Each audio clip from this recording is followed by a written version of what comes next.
অন্যতম সমন্বয়ক জনাব মাহমুদুল হাসান। বিসমিল্লাহির রহমানির রহিম। আমরা আসলে আমাদের বিজয় মিছিলের শেষ পর্যায়ে এসেছি। আমরা জানি আমাদের দেশটা স্বাধীন হয়েছে, তো এই জন্য আমরা বিজয় মিছিল একটা বের করেছি। নগরকান্দা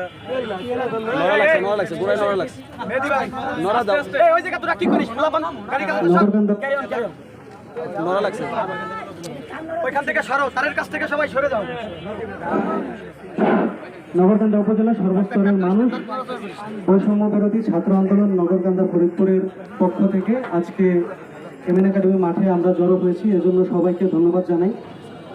ছাত্র জনতার আজকের এই বিজয় মিছিলে বিশেষ করে আমাদের মাদ্রাসার যারা ছাত্র রয়েছে তারা এসেছে, তাদেরকে বিশেষভাবে ধন্যবাদ জানাই। এছাড়া বাজার থেকে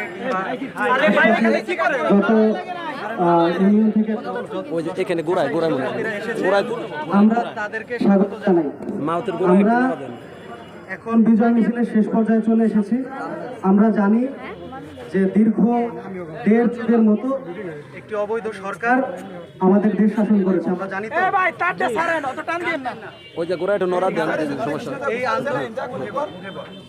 এই আন্দোলনের সূত্রপাত হয়েছিল প্রায় 1.5 মাস আগে।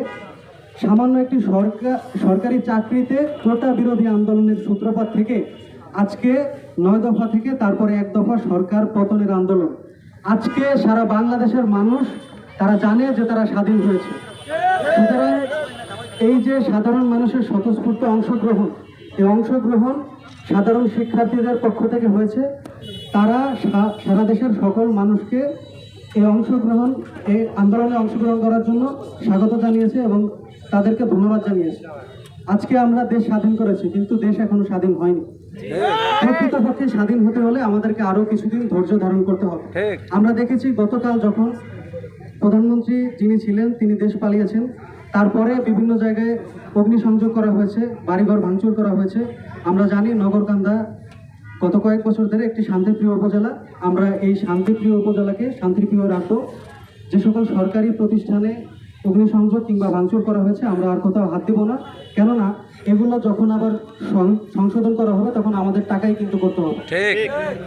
তো পরবর্তীতে আমাদের যে সরকার হবে তাদের প্রতি আমাদের একটা সংগ্রামী বক্তব্য থাকবে যে আপনারা দেখেছেন যে আওয়ামী লীগ সরকার যেভাবে আমরা পতন করিয়েছি, পরবর্তীতে আওয়ামী লীগের বিকল্প হিসাবে যদি একই ধরনের জুলুমকারী সরকার যদি আসে তাহলে ছাত্র জনতার থেকে হুঁশিয়ার করা হলো আমরা কিন্তু আবার একইভাবে গর্জে উঠে দেশ স্বাধীন করে দেবো ইনশাআল্লাহ। সুতরাং এখন অন্তর্বর্তীকালীন সরকার গঠিত হবে। আমরা চাই যে সাধারণ শিক্ষার্থীদের পক্ষ থেকে যাদের নাম ঘোষণা করা হবে তারাই আসুক এবং পরবর্তীতে আমাদের পক্ষের সরকার আসুক। আমরা জানি এতদিন আমরা সাধারণ একটি ফেসবুকে কথা বলতে পারতাম না, কিন্তু আজকে আমরা ঘরে বাইরে স্বাধীনভাবে চলতে পারি। কেউ আমাদের ব্যবসা বাণিজ্যে কেউ আর ভয় দেখাতে পারবে না। আমরা স্বাধীনভাবে ব্যবসা করতে পারবো। আমরা স্বাধীনভাবে শিক্ষা যত বিদ্যালয় রয়েছে সেখানে যে সকল কলেজ রয়েছে সেখানে আর কোনো কুত্তা লীগের কোনো আর অগ্নিসংযোগ চলবে না, তাদের কোনো। সুতরাং এখন থেকে আমরা একটি শান্তিপ্রিয় দেশ চাই, শান্তিপ্রিয় জেলা চাই, শান্তিপ্রিয় উপজেলা চাই। আমরা সবাই একসাথে থাকবো, মিলেমিশে থাকবো এবং আমাদের আন্দোলন যেহেতু শেষ হয়নি আমরা শেষ পর্যন্ত মাঠে থাকবো ইনশাআল্লাহ। এখন আমাদের হবে এবং আমরা শেখ হাসিনার তত্ত্বলিকা পুড়িয়ে আমরা এখানে স্থান ত্যাগ করবো।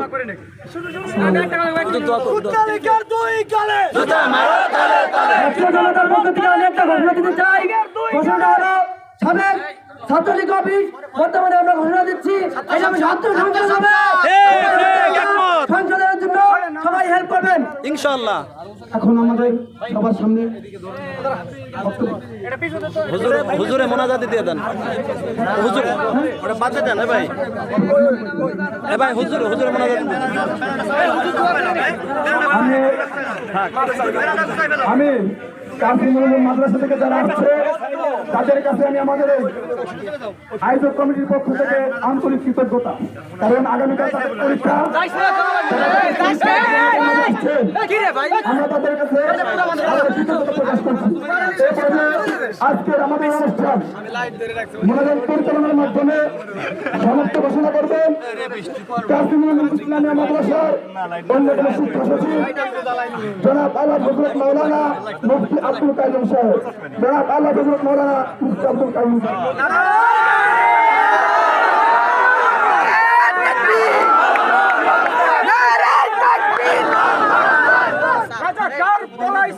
উনি হাসিনা পলাইছে কোনা আছে ওইটা ওইখানে নিয়ে একজন তারা হবে ওইটা তার মাঠের মাঝখানে কাটছে হ্যাঁ মোনাজাত শেষ ওইটা নিয়ে মাঠে এটা গুল্লা দে চুপ থাক চুপ থাক পরে কেউ নড়াচড়া করে চুপ করেন সময় দিবা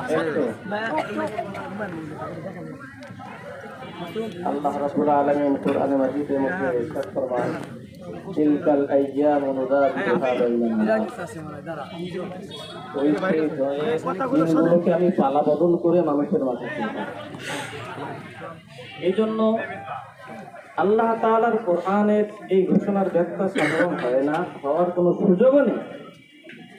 কিন্তু যারা ইসলামের দিগদর্শন ভুলে যায় তারা ইতিহাসে রাসূল কারীম সাল্লাল্লাহু আলাইহি ওয়াসাল্লামের উপরে নাযিল হওয়া পুরো ইসলামের থিম যাদের সামনে, তারা অবাধভাবে জীবন চালাইতে পারে না। তারই প্রমাণ মক্কার মধ্যে যে মুশরিকদের চরম ঘাঁটি, সেই জায়গায় যখন ইসলামের জয়ের পতাকা উত্তোলন হলো, ওই সময় রাসূল কারীম সাল্লাল্লাহু আলাইহি ওয়াসাল্লাম তিনি বাইতুল্লাহ সামনে প্রবেশ করছিলেন আর বলতেছিলেন আনান নাবিয়্যু লা কাযিবু আনা ইবনু আব্দুল মুত্তালিব। এই কথা বলে বলে প্রবেশ করছিলেন। সাহাবী রাসূল যারা ছিলেন তারা বলেন ওই সময় রাসূল কারীম সাল্লাল্লাহু আলাইহি ওয়াসাল্লাম ওই বিজয়ের মুহূর্তে এতটা বিনয়ী হয়ে পড়েছিলেন যেন তার ললাট মুবারক মাটির সঙ্গে ছুঁই করতেছিল। এজন্য বিজয়ের পরে আমরা কেউ দাম্ভিক না হয়ে যাই। আল্লাহ তাআলার মেহেরবানি, আমার মনে হচ্ছে দেশের মানুষ আস্তে পিষ্টে বাধা ছিল, তাদের বাধা খুলে আর এই কাজটা আল্লাহর কুদরতের কি ইশারা, দেশের প্রবীণ নবী এক প্রফুল্ল দেশের সূর্য সন্তানদের হাতে আল্লাহ করাইল, তাদের জন্য মোবারকবাদ। তবে উপদেশ থাকবে নবীনদের এবং ছাত্র সংগঠন সমন্বয়ক সকলের প্রতি যে ইসলাম এদেশের মানুষের মধ্যে আল্লাহ তাআলা নিজের ইচ্ছায় দিয়েছেন, ওয়ালাকিন্নাল্লাহ হাব্বাবা ইলাইকুমুল ঈমান। সেই ইসলামকে মাইল ফলক মনে করে চলতে হবে। এই বিজয়ের সময় থাকতে হবে নবী আলাইহিস সালামের শিক্ষা অনুসারে অত্যন্ত নমনীয় এবং বিনয়ী, প্রাউড হওয়া যাবে না। আর এই দেশের পুরো যত সম্পদ রয়েছে, কোন সম্পদ যেন বিনষ্ট না হয়, এজন্য সকলের খেয়াল রাখতে হবে।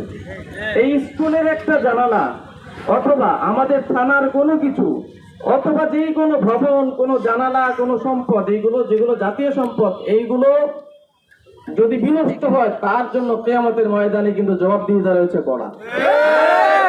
সাথে সাথে এদেশে যারা সংখ্যালঘু বিধর্মী আছে, হিন্দু সম্প্রদায়, তাদের জীবনে নিরাপত্তাও ইসলাম দিয়ে দিয়েছে। তাই জন্য তাদের উপর কোনো জুলুম অত্যাচার, তাদের প্রতিমা বা তাদের মূর্তি ভাঙচুর, এগুলো কিন্তু ইসলামে কড়াভাবে নিষেধ। আমি মনে করি, আমি দৃঢ় বিশ্বাস করি আমাদের সেই ছাত্র ভাইরা সেইটার পক্ষে কখনো নয় যেইটা দেশের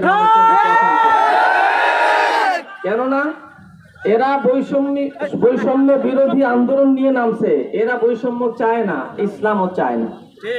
এজন্য দেশের সকল মানুষের সঙ্গে সৎ ব্যবহার, যে যেই দলই করুক না কেন, সবার সঙ্গে সৎ ব্যবহার, সুন্দর ব্যবহার, মিষ্টি আচরণ, মানুষের অধিকার, সম্মান, সম্পদ, রক্তে, এটা ইসলাম দিয়েছে। দেশ দেয়, যুবকরাও দেয়, সকলে দেয়। এজন্য আমরা এগুলো নষ্ট কারো করবো না। সাথে সাথে যারা অপরাধী তাদের বিচারের দায়িত্ব আমরা হাতে তুলে নেব না। এই দায়িত্ব আমাদের যারা সেনা প্রধান রয়েছেন এবং ছাত্র সমন্বয়কদের পরামর্শে যারা দেশের দায়িত্বে যারা সামনে আসীন হন তারা আইনগতভাবে ব্যবস্থা নেবে। আমরা দেশের মধ্যে পরিবেশ অশান্ত কেউ করবো না। সবার প্রতি এই বিশেষ অনুরোধ। আর বরং যদি কেউ এই বিষয়টাকে ভিন্ন দিকে চাপানোর জন্য দেশের মধ্যে অশান্ত পরিবেশ সৃষ্টি করে, তাদেরকে প্রতিরোধ করার জন্য প্রয়োজনে আমরা আমাদের দায়িত্বশীল যারা আছে, বিশেষ করে থানা, এদের কাছে আমরা সহযোগিতা চাবো যে এখানে অন্যায়টা এভাবে হচ্ছে, আপনারা এটাকে বন্ধ করার ব্যবস্থা করুন। পরিবেশ যেন সুন্দর থাকে এই দোয়া করি। আর সাথে সাথে এখন দোয়া স্মরণ করতে হয়, হৃদয়ে ফেটে আসে সেই সকল যুবক ভাইদের জন্য যারা আজ দেশের মানুষের বন্ধন খুলে দেওয়ার জন্য নিজের জীবনকে তারা বিলিয়ে দিয়েছেন। আল্লাহ তাদের সকলকে শাহাদাতের মর্তবা নসিব করুন। রাসূল করিম সাল্লাল্লাহু আলাইহি ওয়াসাল্লাম বলেছেন, মান কুতিলা যুলমান ফাহুয়া শাহীদ। মাজলুম অবস্থায় যারা মারা যায় তারা আল্লাহর কাছে শহীদ হিসেবে গণ্য হয়। এই জন্য তাদের জন্য সেই দারাজাত শাহাদা নসিব হয়, সেই দোয়া করব ইনশাআল্লাহ। এই কথাগুলো আমরা সকলে স্মরণ রাখবো। এই বলে আমি আমাদের সকল ছাত্র সমন্বয়কদের মানে হৃদয়ের গভীর থেকে মোবারকবাদ জানিয়ে আমি আমার